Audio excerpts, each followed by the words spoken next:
welcome to the Great Health Big Wealth podcast, season 2, where vibrant wellness meets boundless wealth that extends far beyond your bank account. I'm your host, Hannah Davis. In season 2, we're diving deep into the heart of vibrant wellness, exploring the profound connections between mind, body, and soul. Get ready to unlock the secrets to a life filled with vitality, resilience, and joy as I interview experts in the fields of health, wealth, and personal development. The Great Health Big Wealth podcast is your go-to source for motivation, education, and a whole lot of positive vibes. So grab your favorite smoothie, find a cozy spot, and let's embark together on this epic quest for vibrant wellness and boundless wealth. Hey guys. Today, I'm very excited to be launching the very first episode in season 2. And we have a very, very special guest, Megan Ownbey Smith. Hi, Megan. Hi. Hello. Thanks for having me. Yeah. So it was really important to me to have somebody on this first episode that I just really admire a lot, love a lot, and somebody who I know beyond a shadow of a doubt walks the talk, and that is you, Megan. Thank you. I appreciate that. So a little intro, at least small intro, because we'll get into getting to know Megan a lot on this episode. But Megan has been one of the longest trainers at Body by Hannah Studio in Cleveland, Tennessee. 8 years, is that right? Yeah, I'm in my eighth year. Yeah. Yeah, in 8th year. And she's a graduate of Lee University. She's from Cleveland, graduated as a film major. Megan has 2 sisters. She's a twin. So that's interesting. We're going to get into that a little bit because I find that super interesting. And she's married and she has a 4-year-old daughter, Aria, 4.5 now, right? Mm-hmm. Yeah. And I would say, or she would say, that her coaching approach with clients prioritizes creating a loving culture and empowering environment for them to feel safe and to ultimately thrive in. And I definitely can vouch for that. I see that every day. Anything else you want to add to that, Megan? I think that was a great intro. Awesome. Amazing. Well, yeah. Then why don't you start? Why don't you tell the story of how we met in the first place and how you ended up at Body by Hannah as a trainer? Yeah, sure. So I was in college in my undergrad and I had a job at the rec center there. And I met Hannah because Hannah did like a little kind of workshop with us that worked at the rec center to how do you do like a fitness consultation and all this stuff. So met Hannah, you obviously, there. And then while I was in my undergrad, I just realized like how passionate I was about strength training and pursuing my health. And so that's when I decided like I actually want to pivot and do that for a career. I was already like 4 years into my undergrad. So I was like, I'm still just going to get this, but I can do this on the side. So I started working to get my personal training certification while I was in college and had 3 jobs. So, just the hustle, but got that. And then I was about to graduate and Hannah reached out. I still don't know how you found out I had gotten certified, but you were like, hey, I found out you got certified and I want to meet up for coffee and just talk. And so we met up and it was funny because my plan was in 6 months, I was going to move to Nashville to train in Nashville because I had never lived outside of Cleveland and I had no ties to collect. It was like, it's now or never for me to make this move, but I was under a lease. So I had to stay in Cleveland for at least 6 more months. So Hannah was like, basically like, hey, I'd love to have you train at the studio. And I was like, well, I'm only going to be here for 6 more months. Like I'm moving to Nashville after that. But I would love to work with you in the meantime. And I just remember Hannah said, well, in 6 months, we'll see where we're at. And so 6 months later, it was, the rest was history. The kibosh in those Nashville plans. It was like I had there at that point, it was like, it was stupid to move. It was just, I had built a client base with you and I loved working at the studio. And so it was like, that's stupid for me to just to say I moved to Nashville, whatever. Yeah. Well, I feel kind of bad. You never got your Nashville experience. But you know what? I don't regret it. It's like, it led me to where I'm at. And also with Josh, and I would have never met Josh and never had Arya. So for me, it's like Yeah. anything in my life is fine because it led me there, you know? Oh, I love that. The silver linings. Well, so Yeah, I right. want to talk a little bit more about how did you find fitness? I know that you come Mhm. from a family of runners. Your dad Mhm. was this huge runner. Didn't he train for the Olympics or something? Yeah, he did until a doctor, like basically he was peeing blood and the doctor was like, you're going to have to stop. He was Oh, training, like gee. he had gone through the Olympic trials. He got fifth in the Olympic trials. And then, so the Oh, next time wow. he was going to be going to the Olympics. Yeah. Oh, Yeah. wow. Yeah. And Yeah. then he's just so tiny, you know, like he had no body fat. And so he has one kidney and it started to bleed because there was no fat all around it. And the doctor said, you got to stop. So Wow. That must have yeah, been pretty crushing for him. it was very, very hard on my dad. Very hard. How old was he at that point? He had graduated from college. He had gone to the top country or a top running college when he was in college and graduated. And then he was training after that for the Olympics. And then, yeah, that's So when, this was before you met your mom, before you kids before I met my were mom. Yeah. Hmm. Yeah. And alive. then he to get away from running cause he was so devastated. He joined the army and then went into ranger school and became a ranger in Oh, the wow. military. So yeah, he just I did not pivoted and realize that. yeah. So with him being a big runner and loving Hmm. running, did he get you kids into running at a very early age? My parents, and something I really love about them, they never pushed anything on us, even if we were talented in something. It was, you know, it was our decision. So I actually ran in middle school a little bit, and me and my twin were really good. Sixth grade, we were like in like a race of like 200 or 300 kids. We got like top 20, just like, and that's my dad always talks about. Like that's where you can see real raw talent is in middle school because none of the kids are training. That's just like you're just out Yeah. there running, you know. Yeah. And so we did really well in middle school, but I hated it. I hated running. How And so funny. then I know. So I was like, I hated running. And so I was about to go into high school and I met this boy and he was like, you should join the track team. And I was like, okay. So literally because of a boy, I was like, I hate running, but I want to spend time with you. So I started running then. But then you also But hated track because I feel hated like it. cross country and track are so Yes, different, really. they are different, but when you're in high school, it's just like you're just running miles. Like that's the training. You know what I mean? They're just like Yeah. go run 4 Yeah. miles, you know. True. So I hated running all through high school. I ran like a couple of years, like 2 or 3 years I ran on the team, but hated it the whole time. I hated it. You know So, what's crazy? I don't think I ever knew that. And mhm, I always assumed that you love running because you do it so much now mhm, that this is very shocking news to me. mhm. Well, it is because I'm not competitive. So anything that like when I don't like the feeling of like just trying to beat somebody else. That does not Hmm. make me feel good. And Hmm. so, Oh my like for gosh. me, My it goodness. was just, I know, it was just being in the competitive thing. It was like, I would Yeah. rather take the loss so that somebody else can feel good because I feel fine either way. So, Yeah. so I Okay. This does hated, make sense now. yes, I hated competing. And so I always associated running with competing. So then it wasn't until college when I just like I had quit for like a year, I hadn't ran. And I was like, just like one day I was like, you know, I'm gonna go out and run. And I fell in love with running in college because I was Okay. just doing it for me, you know, and I loved moving my body. Running has always felt like the most natural form of movement for my body. Like it feels Mm, like that's yeah. how my body was meant to move. But I just didn't like competing. I didn't like trying to beat somebody else. Yeah. So So then when did you discover strength training? training came in when I was a sophomore in college. And it's actually like a sad story, but also like, again, it like led me to where I'm at. I was dating a guy that um, he had compared me to another girl that was like one of my best friends at the time. And we Mm, like lived together, me and this girl. And he would compare me to her. And she had this beautiful body, like just like sculpted and toned. And she looked so beautiful because she's strength trained.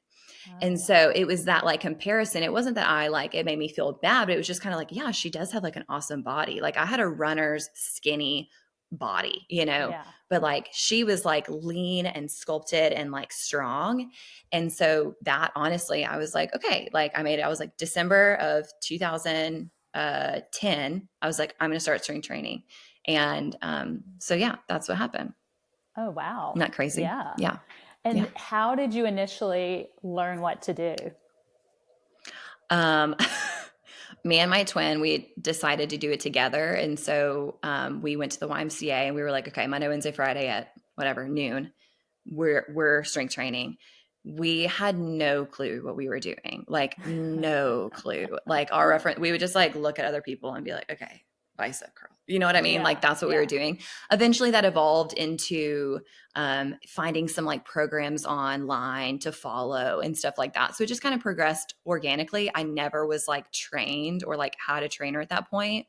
But I just learned more and more as I was in the gym and observed other people. So it took probably a couple of years to like actually figure out what I was doing. Oh no. Megan, you cut out just a little bit. There we go. Say that start with You're learn back. just by observing other people. Okay. Yeah. I mean, we just were in the gym looking at what other people were doing, and then also like kind of looking online and finding programs to follow. And that just kind of evolved into like, we just kind of started to kind of figure it out. So I had no training, I had no personal trainer, but it was just kind of like evolved through time. Yeah. Yeah. So your twin, Sarah Ann, I've always found it super fascinating. I'm sure in the beginning, you guys did a lot of the same type of workouts and the same things. You had a lot of the same habits, both nutritionally and the way that you moved. But kind of watching you guys over the years, you definitely kind of pivoted in different directions. And it's really fascinating to see twins do that and kind of how the body adapts to different styles of training. So for sure. What did you guys kind of discover about that when you started pivoting and playing with your own training styles? I think like yeah, that was very, we had this really the same body and even when we started lifting together, because we were doing the same thing, like you said, so our body really looked the same. Our bodies looked the same. But then when we started to lift separately, like after we had kind of established that habit and we didn't really need each other for accountability, it was like we were just going to be doing it, regardless. We started doing some of it on our own. And I think I gravitated a little bit more towards just like focusing on really getting strong versus like Sarah Ann like has always loved to really get her heart rate up. I like to get my heart rate up when I'm running, but that's like, I don't really like the like HIIT style training. Yeah. So, and I'm not saying there's anything wrong with that. I just don't really like it. So so I started just doing more like focusing on really getting stronger. And Sarah Ann was doing that as well, but hers was like always just trying to get the heart rate up also. So you could tell the difference. Our body started to shift where I just like seemed to almost have a little bit more mass on me. And Sarah Ann is very strong as well. And now that we're like, we spent a few years of not really doing the same thing. And then now we're kind of back to kind of doing similar things now. But I think that was a very drastic change in our bodies was when I was like really trying to nail strength. And she was as well, but just in a more metabolic way. So yeah, I definitely, I mean, I was heavier than her. And so now you kind of see you're back to similar training styles. You can kind of see your body gravitating more similarly. Yes. Yes, absolutely. Super interesting. Have you watched the Netflix documentary, You Are What You Eat? I have not. Okay. So I haven't either. I was hoping you had, but I've watched one episode, but basically they take sets of twins and they put them through different eating programs. Yeah. I think that I don't know what they do about the fitness program. I know where they're heading in this. They're trying to push the vegetarian agenda, I think. So I kind of lost a little interest, and then but I do want to come back and watch it because I think it's just fascinating because they do. It is very identical twins, and I think that's just such a cool I mean, and study. I've also seen that with my dad and his identical twin. Like their bodies are very That's different right. You now, come from a you family of know. twins. I do. So, their bodies are very different now. So Hey, now your they dad is strength training, right? my dad is strength training now for the first time in his life. So, So so exciting. exciting. He And looks so exciting. adorable in all of the Oh my videos I gosh. see. He's such Deadlifting an like a angel. pro. So Angel. He's good. already So good. like, had a little back, tighten up. It's just, and I was Yeah. like, Dad, that's just par for the Part of the course, process. just settle in. It kind of happens. Embrace it. Welcome. Embrace it. And while you're embracing it, embrace your core. Yeah. So I want to pivot a little bit and talk about your daughter, Aria. Oh, angel. And you found out, well, it would have been like 5 years ago now when you found out Mm-hmm. you were pregnant. It was Mm-hmm. a total shock and surprise. Total shock, And you to do say the talk, least. you have a video where you kind of talk about all of this. And if somebody Mm-hmm. wants to watch that video, where can they find that? Is that on your Just on YouTube? YouTube. Yeah. Megan Ownbey probably is my page, and it's my pregnancy story. It's one of my only videos on there. Yeah. So I think it's just a powerful share. So if Mm-hmm. you want to check that out, definitely check that out. But what I want to talk about is I know that was a very difficult time period for you. Right. And, you obviously were working very full time. You had this shock of a lifetime. You didn't, if I'm remembering correctly, you didn't even know at that point if you wanted to have children or not. Like it just Yeah. wasn't, it was not something you were planning. Right. Right. And, so would you say that during that time you kind of fell into a little bit of a depression or just 100%. sad? Oh yeah. Yeah. Yeah. So I tell just people I wanna, had like postpartum depression while I was pregnant. right. For sure. Yeah. Yeah. Oh Pre yeah. and during. Yes. So I'm really interested in, because obviously you made it through that amazingly, Mm-hmm. but I was hoping you could share with us just what are some of the key elements that you really like leaned into for getting through that time period, and how you stayed, because you did stay still very focused on your own health, and you weren't just Mm-hmm. like, I'm going to throw in the towel and throw myself a pity party. Like you did none of that. Like you still felt all the things, Right. but tell us a little bit about how you got through that. Yeah. Honestly, I think there was a couple of things. Obviously, like my faith really grounded me. I just remember some like really just like dark moments, and it wasn't like, I wasn't going to ever do anything. It was just like, I was just feeling really heavy and sad.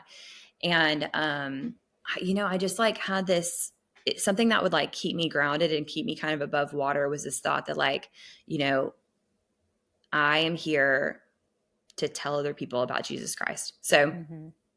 yeah, this is going on in my life and it's like really hard, but like that really kept me grounded. Like Megan, like none of this really means anything Mm-hmm. if there's not that, if I'm not having this like relationship with Jesus. So that really, honestly, the thought that like, and this sounds like really insane, but just having this thought of like, none of this means anything. Mm-hmm. None of this, it's all like noise. Like this is what life is like about. So that like that thought really, it was just an encouraging thought. Like I remember this verse, my verse, and kind of became my mantra through that time was like, naked you came from your mother's womb and naked you will return. And then it said, the Lord giveth and he taketh away. May the name of the Lord be praised. So I just like, no matter what, like, things will come in your life and things will be taken away in your life. But like at the end of the day, may the name of the Lord be praised. So that was kind of the thing that kept me grounded in that time. But then also, and then of course my family and like support, like Hannah, you were so supportive in that time. And so I had a lot of people in my life that were really, really, really supportive. So I'm really thankful for that. But then on top of that, in terms of like how I kind of just like kept my health a priority as well, I definitely like, I never missed a workout, and I'm not saying that it's not okay to do that. It is. But something that's always been really important to me has been discipline. And I think that that is a skill. It's not, I don't know what other way to explain it, but it is a skill that is practiced, and and you get better at being disciplined.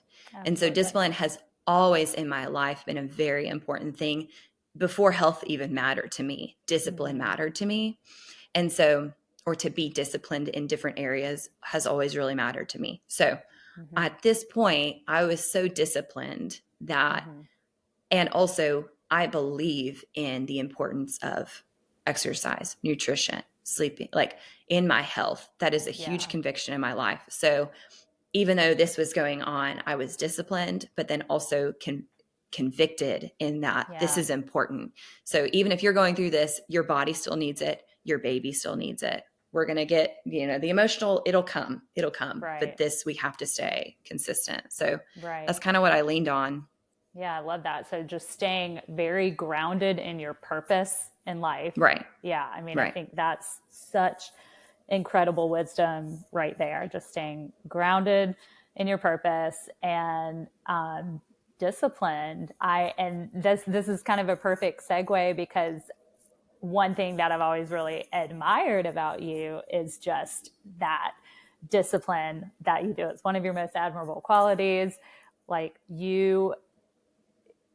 I know how hard it is to develop a strong discipline, and you've done very well with that.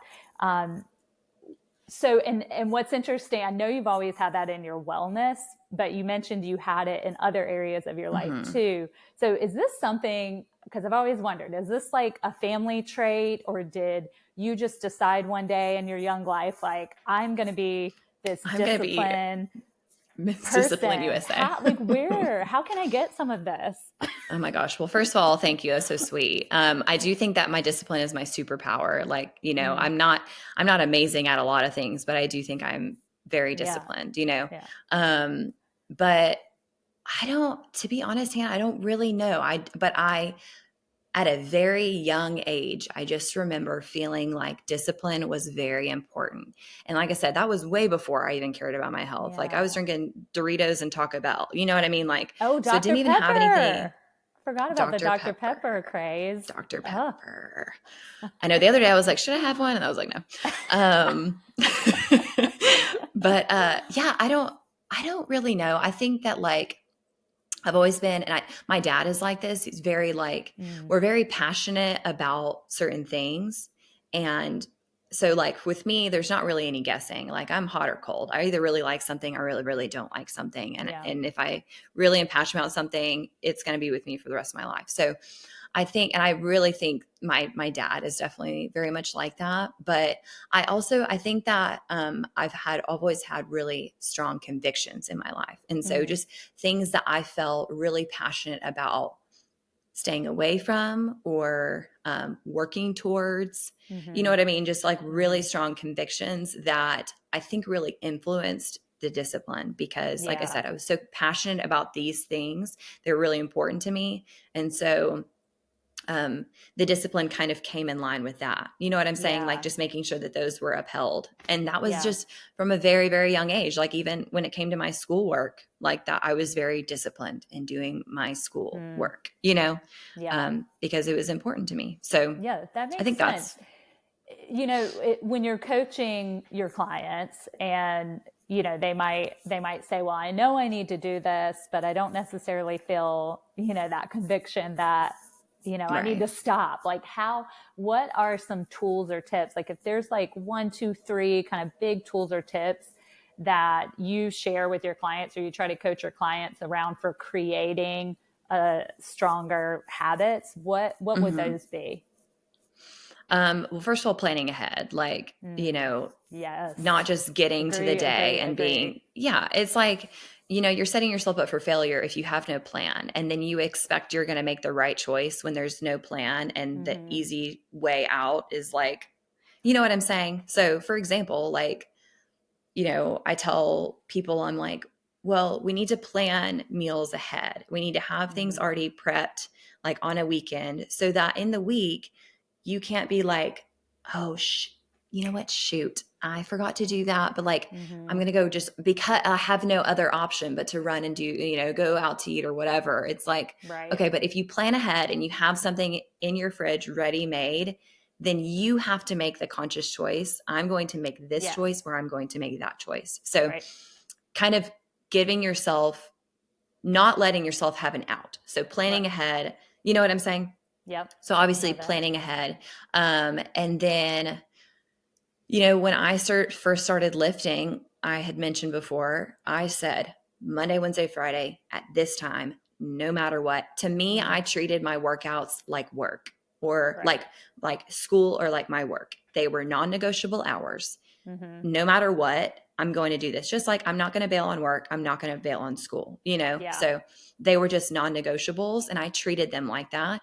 And I don't want to make it sound like rigid or like it's not fun, but that's how you establish healthy habits, is you just don't give yourself a way out. And Yeah. so I just would say, look at your schedule, plan a time, and then treat it as it is non-negotiable, Yeah. and then eventually that habit. So now I don't have to do that. I don't have to say this time, in the week, I'm going to work out, because I know that I'm going to get it in because I have that discipline. So, but Yeah. It's so in the time of habitual working at this towards that, point. yes, just make it a routine that you can't bail on. End of story. And then eventually it will become habit and discipline. You know what I'm saying? So Yeah. Yeah. that's my Love recommendation. it. Love it. Okay. So this is a health and wealth podcast. And another reason you're my first guest on this is because I do also admire the way that you approach your finances, and you're very financially responsible. Um, and and I think, we obviously can share this experience of being in an industry where it's like feast or famine, and you really do have to, if you want to survive, Mhm. you have to know how to manage your income. So I am For sure. curious about what your favorite or your best kind of savings tip, just to also manage a very disciplined financial situation so that you can afford things like personal training if you need to. Right. You can afford healthy foods and all of this stuff. So first of all, would you agree with me that you've always been pretty good with your finances and responsible Yes, I would say so. and so yeah, what are kind of your philosophies around saving money and how you do that, how you create that discipline in your life? um I think alongside discipline being a superpower of mine, I also think I'm a very content person, and I Mm, think that is a superpower in a different way. I don't want to say, like, I'm not content in that I'm not ambitious, but I'm content in that I'm very easily like content with what I have. So yeah. like, as long as I'm safe and comfortable, I don't need anything. So, Yeah. but I also know that like a lot of people don't feel that way. That has Yeah. been the thing that has really helped me in my finances, is that like I'm just like, I don't need that. Yeah. And also like I don't really care what other people around me have or are doing. So I don't ever feel like I'm trying to compete I think in that that way is a either. superpower. I think that's a superpower, especially because, we're inundated on social media about what people have or what they're doing. And it makes you feel like you need those things or that you should Hmm. want those things. For sure. For And so sure. I do think it is just like taking a moment, stepping back and saying, but what do I actually need? What do I Right. actually want? What do I actually care about? So Right. I love that, Megan. That Now, I something that I am willing to spend money on is my health. Things that right. I'm extremely passionate about. That is something, like, for example, our food bill every week is very expensive. Yeah. Um, we have gym equipment in my garage, and that was a big Mm-hmm. investment. Mm-hmm. But health is one of the, I mean, that's something I will spend money on. So it Yeah. just also comes down to priorities. I Yeah. just like, I don't need a ton of clothes or new things, a new whatever, but I do need my health. And so I'm going to spend money on that. Yeah. What I will say is sometimes I get a little too like conservative. So I'm saying it cannot always be a positive thing, but I can be a little too frugal, but also, like me and my husband were able to put 20% down on our house. So and that was just from me being very diligent and disciplined. So I think being content has helped me. That's not really a tip because I think that's a hard thing to just like have or not have, you know what I'm saying? But I think for me, it's just like, yeah, no, sorry, I'm interrupting, but I actually think that is a tip. It's find out what your contentment is, really, truly is, not what you think it should be, right? But what really matters to you, what really do you need? Right. So very cool. So I think we're just going to finish with a few fun questions and wrap it up. So if you weren't a personal trainer, what would you be doing? Oh my gosh. I mean, I would maybe the film industry, and I do, you know what, actually, I did spend $80,000 on a degree that I don't use, gosh. but good times. I do I loved the creating process, being creative. That's what drew me to film in the first place. So I really, really love to create stories and write stories. So I think I would probably be doing something like that, whether in the film industry or something else. Yeah. Okay. Is there anything you wish that you had time for, but just don't? Or do you feel like you fit it all in? No, I mean, I think I'm a really introverted person, but I spend all day being extroverted. So in my free time, I spend a lot of time just kind of trying to re-energize. So I wish that I had more of a push to pursue community. I have great community, but I just wish I had more time or really energy to pursue more of that, I think. Yeah. I hear what you mean. Yeah. Okay. If you could only do one exercise for the rest of your life, which exercise would you choose? Barbell back squat, because it's king. Yeah. Bang for your buck right there. And then what do you think the most underrated fitness or nutrition habit someone can develop? Underrated.